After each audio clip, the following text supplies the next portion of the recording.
नमस्ते। मैं Rajesh Narukar, assistant professor history, government college Kekri. इस वीडियो में आपका स्वागत करता हूँ।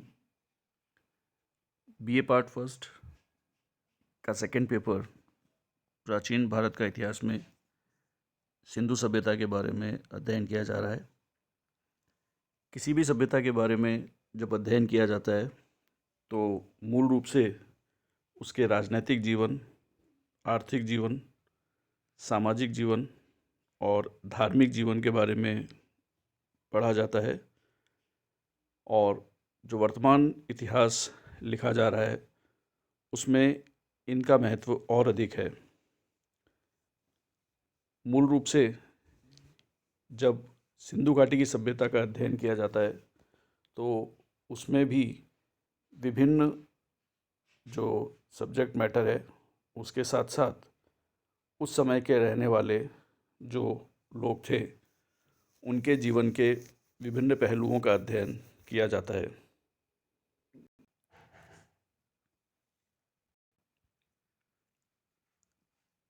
समाज में परिवार सबसे छोटी इकाई थी और जिस प्रकार से वर्तमान भारत में भी सबसे छोटी जो यूनिट है सोसाइटी की वो फैमिली ही है। उस समय यह माना जाता है कि संयुक्त परिवार की प्रणाली प्रचलित रही होगी, क्योंकि जिस प्रकार से कृषि और पशुपालन मुख्य व्यवसाय था सिंधुवासियों का, तो उसमें क्योंकि सभी परिवार के सदस्यों का सहयोग रहता है तो संभवतः संयुक्त परिवार की प्रथा उस समय रही होगी।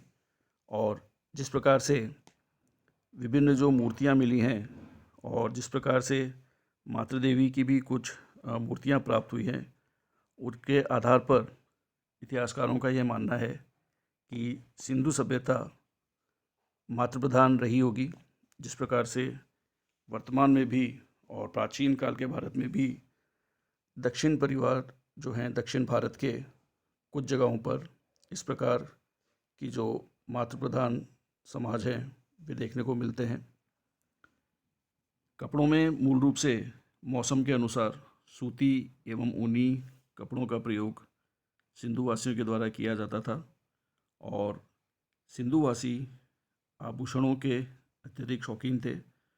और न केवल स्त्री बल्कि पुरुष भी विभिन्न आभूषण पहना करते थे, और जिनमें गले में पहनने के लिए कंठार, कानों के लिए कर्णफूल, भुजाओं पर भुजबंद, हाथों में कंगन, चूड़ी, अंगूठी इत्यादि उनके प्रमुख आभूषण थे।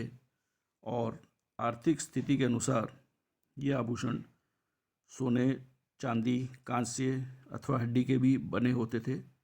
और इनकी जो कलात्मक शैली है उसकी प्रशंसा विभिन्न इतिहासकारों ने की है। खान पान में गेहूँ और जौ मुख्यतः प्रयोग में लिए जाते थे और इनके अलावा फल एवं सब्जियां भी उनकी डाइट में शामिल थे। और सिंधु वासियों के मांसाहारी होने के भी प्रमाण मिले हैं। आमोद प्रमोद के लिए शिकार खेलना और मछली पकड़ना उनके मुख्य साधन थे। और इसके अलावा पशुओं को भी लड़ाकर मनोरंजन किया जाता था।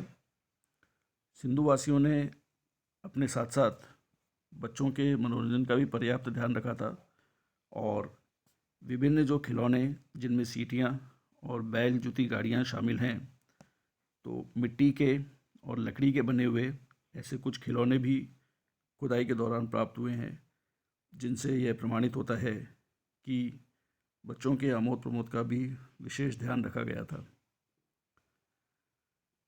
कई ऐसी मोहरें प्राप्त हुई हैं जिन पर कुछ लिखा गया है।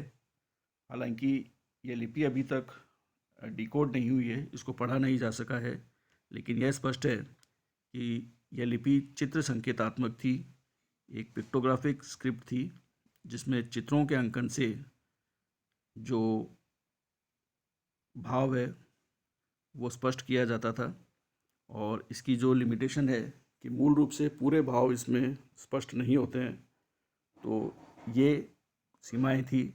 लेकिन इसकी जो लिखावट है उसके बारे में इतिहासकारों का मानना है कि ये बस्त्रोफेदेन स्टाइल में लिखे गए थे और इसमें जो पहली पंक्ति है वह राइट टू लेफ़्ट लिखी गई थी, नेक्स्ट पंक्ति लेफ़्ट टू राइट, और इसी प्रकार से आगे की लाइंस जो हैं वो लिखी गई थी। सिंधुवासियों की कला के बारे में भी विभिन्न इतिहासकारों ने बताया है कि मूल रूप से विभिन्न कलाओं का विकास सिंधु सभ्यता में हुआ था और समाज के विभिन्न जो वर्ग हैं वो इनसे संबद्ध थे। सामाजिक जीवन की तरह ही सिंधुवासियों का आर्थिक जीवन के जो कई पहलू थे वे अभी भी वर्तमान भारतीय सभ्यता में देखने को मिलते हैं। हालांकि सिंधु घाटी की सभ्यता भारत की प्राचीनतम सभ्यता है, लेकिन तब से लेकर के अभी तक भी जो आर्थिक जीवन का आधार है वह कृषि ही है। सिंधु सभ्यता के काल में भी कृषि प्रमुख जो आर्थिक संगठन है उसका आधार था और मुख्य व्यवसाय था। सिंधु नदी के आसपास विभिन्न क्षेत्रों के विकसित होने के कारण और अन्य जो साइट्स हैं वहाँ पर भी नदियों के निकट होने के कारण जो भूमि है वो अत्यधिक उपजाऊ थी और इसीलिए फसल काफ़ी अच्छी होती थी। खेती में हलों के उपयोग के बारे में इतिहासकार विभिन्न मत रखते हैं, जहाँ कुछ इतिहासकारों का मानना है कि सिंधुवासी हल से परिचित नहीं थे, वहीं कुछ इतिहासकार ये कहते हैं कि उस समय लकड़ी के हलों का प्रयोग किया जाता था। गेहूँ और जौ मुख्य पैदावार थी, हालांकि इनके अलावा भी कई सारी फल और सब्जियां उगाई जाती थीं। खेती के साथ साथ पशुपालन भी लगभग सभी परिवारों के द्वारा किया जाता था और बैल, गाय, भैंस आदि जो पशु हैं वो मुख्य रूप से पाले जाते थे और स्वाभाविक है कि इनका उपयोग कहीं ना कहीं कृषि में भी किया जाता होगा। तो इस प्रकार से जो मिक्स्ड फार्मिंग की व्यवस्था है, जो कई सारी अर्थव्यवस्थाओं का आधार है, तो यही मिक्स्ड फार्मिंग की व्यवस्था सिंधु सभ्यता काल में देखने को मिलती है। इसके अलावा कई सारे शिल्प उद्योग जो हैं वे प्रचलित थे और मुख्यतः घर के या परिवार के सदस्य ही किसी भी प्रकार के जो उत्पादन हैं उसकी प्रक्रिया को पूरा किया करते थे और मिट्टी की कई सारी मूर्तियाँ, कई खिलौने, कई बर्तन प्राप्त हुए हैं जिनसे जो विशिष्ट शैलियाँ हैं उनके बारे में ज्ञात होता है और कई सारी मूर्तियों के अवशेष भी प्राप्त हुए हैं जिनमें धातु से निर्मित मोहनजोदड़ो से प्राप्त एक नर्तकी की मूर्ति भी शामिल है और इतिहासकारों का मानना है कि इसकी बनावट विशिष्ट प्रकार की है और इसके अलावा पत्थरों की भी जो मूर्तियाँ प्राप्त हुई हैं उनसे भी यह पता चलता है कि शिल्पकला का काफ़ी अच्छा ज्ञान सिंधु वासियों को था और इस प्रकार से विभिन्न उद्योग जो हैं वे घरों में स्थापित थे और जो कॉटेज इंडस्ट्री की शुरुआत है वे वहाँ से मानी जा सकती है और विभिन्न परिवार इन शिल्पों में, इन उद्योगों में अपना कार्य किया करते थे। विभिन्न वस्तुएं बनने के बाद में इनका जो ट्रेड है, व्यापार वाणिज्य की भी पर्याप्त व्यवस्था थी और सिंधु सभ्यता में आंतरिक व्यापार और विदेशी व्यापार अत्यधिक विकसित था। विदेशी व्यापार समुद्री तथा स्थल मार्ग दोनों के से ही किया जाता था और मुख्यतः मेसोपोटामिया के साथ में और उस समय की जो अन्य सभ्यताएं हैं उनके साथ में व्यापार जो है वह प्रचलित था। व्यापार के लिए अत्यावश्यक तोल और माप के साधन उस समय मौजूद थे जिनके विभिन्न अवशेष भी प्राप्त हुए हैं।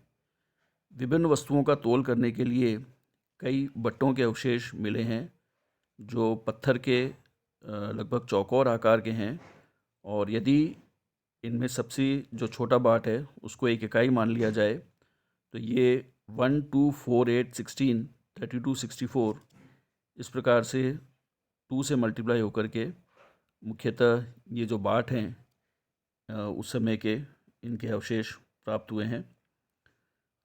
विभिन्न जो चीज़ें हैं उनको मापने के लिए भी साधन प्रचलित थे, और हड़प्पा सभ्यता से एक कांसे की एक स्केल टाइप जो चीज़ है वो भी मिली है, जो विभिन्न वस्तुओं को नापने के काम में ली जाती होगी। इस प्रकार यह कहा जा सकता है कि हालांकि सिंधु घाटी की सभ्यता भारत की प्राचीनतम सभ्यता है, लेकिन फिर भी सामाजिक जीवन के और आर्थिक जीवन के कई ऐसे पहलू थे जो वर्तमान भारतीय सभ्यता में भी देखे जा सकते हैं।